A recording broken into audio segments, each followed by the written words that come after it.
இது உமாமா பின்த் அல்ஹாரிஸ் என்ற பெண்மணி தனது மகளின் திருமண நாளின் போது கணவனது வீடு நோக்கி செல்ல தயாராகும் மகளுக்கு வழங்கிய விலை மதிக்க முடியாத அறிவுரை.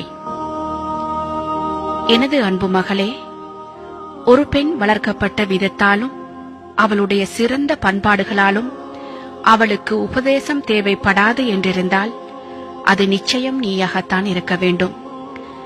ஆனால் உபதேசம் மறந்தவர்களுக்கு ஞாபகமூட்டுகின்றதே, அறிவுள்ளவர்களுக்கு வழிகாட்டுகின்றதே. அதே போன்றுதான் ஒரு பெண்ணுக்கு அவளது பெற்றோரின் செல்வநிலை காரணமாகவும் அவர்கள் அவள் மீது வைத்திருக்கின்ற அன்பின் காரணமாகவும் திருமணம் தேவைப்படாது என்றிருந்தால் அதுவும் நீயாகத்தான் இருக்க வேண்டும். ஆனால் ஆண்கள் பெண்களுக்காகவும் பெண்கள் ஆண்களுக்காகவும் படைக்கப்பட்டிருப்பது இறை நியதியாகும். எனது அன்பு மகளே, நீ இப்போது நீ வாழ்ந்த சூழலிலிருந்து வேறொரு சூழலை நோக்கி போகின்றாய். நீ வளர்ந்த கூட்டிலிருந்து சிறகு முளைத்து பறக்கின்றாய். உனக்கு அறிமுகமானவர்களை விட்டும் பிரிந்து அறிமுகமற்ற முகங்களை சந்திக்கப் போகின்றாய். உனது தந்தையின் பொறுப்பிலிருந்தும் விடுபட்டு உனது கணவனின் பொறுப்பின் கீழ் இடம் மாறுகின்றாய். இனி உனது கணவன்தான் உனது பொறுப்பாளனும் உனது நிர்வாகியும் ஆவான். எனவே நீ அவனுடன் மிகவும் பணிவாகவும் கண்ணியமாகவும் நடந்து கொள். அப்போது அவன் நிச்சயம் உனது பணியாளனாகவே மாறிவிடுவான்.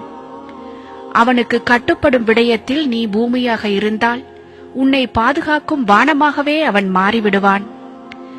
அவனுக்காக 10 பண்புகளை உன்னில் ஏற்படுத்திக் கொள்.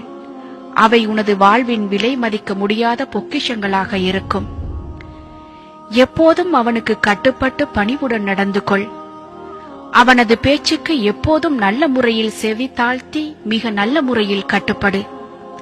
அவனது கண் உனது உடம்பில் எதையெல்லாம் பார்க்குமோ அதையெல்லாம் மிகவும் சுத்தமாகவே வைத்துக்கொள். அப்போது அவன் நிச்சயமாக உன்னில் எந்த அசிங்கத்தையும் காணமாட்டான். அவன் உனது உடம்பில் உடையில் எதையெல்லாம் நுகருவானோ அவற்றையும் மிகவும் சுத்தமாக வைத்துக்கொள். அவன் உன்னில் நறுமணத்தை தவிர வேறு எந்த வாசத்தையும் நுகராமல் இருக்கட்டும். அவனுடைய சாப்பாட்டு நேரத்தில் மிகவும் கரிசனையோடு இரு. ஏனெனில் பசியின் தாக்கம் பயங்கர கோபத்தை உண்டு பண்ணக்கூடியது. அவனுடைய தூக்கம் உன்னால் கலையாமல் இருக்கட்டும். ஏனென்றால் தூக்கத்துக்கு ஏற்படும் இடைஞ்சல்கள் எரிச்சலாகத்தான் வெளிப்படும். அவனது சொத்துக்கள் விடயத்தில் சிக்கனமாகவும் அமானிதமாகவும் நடந்து கொள். அவனது குழந்தைகளையும் அவனிடத்தில் வேலை பார்ப்பவர்களையும் சிறந்த முறையில் திட்டமிட்டு நிர்வகிக்க பழகிக்கொள். அவனது வேண்டுதல்கள் எதனையும் மறுக்காதே. அவனது கட்டளைகள் எதற்கும் மாறு செய்யாதே. நீ அப்படி செய்தால் அது உன் பற்றிய அதிருப்தியை அவனது உள்ளத்தில் ஏற்படுத்திவிடும்.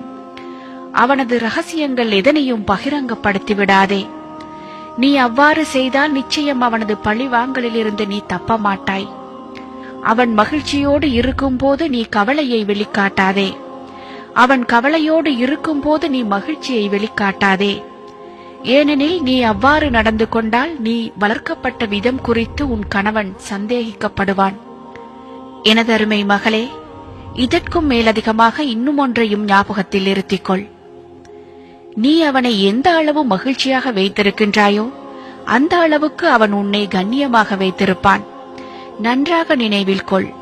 நீ உனது ஆசைகளை விட உனது தேவைகளை விட உன் கணவனின் ஆசைகளையும் தேவைகளையும் உட்படுத்தாத வரையில் ஒருபோதும் உன்னால் உனது ஆசைகளையோ தேவைகளையோ அவன் மூலமாக நிறைவேற்றிக் கொள்ள முடியாது. அன்பின் பெற்றோர்களே, உங்களது மகளின் திருமணத்தின் போது நீங்கள் என்ன வகையான விடயங்களை அவளுக்கு சொல்லிக் கொடுக்கின்றீர்கள் என்பதை சற்று சிந்தித்து பாருங்கள். நீங்கள் அன்றைய தினத்தில் பேசும் வார்த்தைகள் ஒரு நல்ல குடும்பத்துக்கு அத்திவாரமாகவும் அமையலாம், அல்லது உங்களது மகளின் வாழ்க்கைக்கு நீங்களே வைக்கும் ஆப்பாகவும் அமையலாம். தெரிவு உங்கள் கையில்.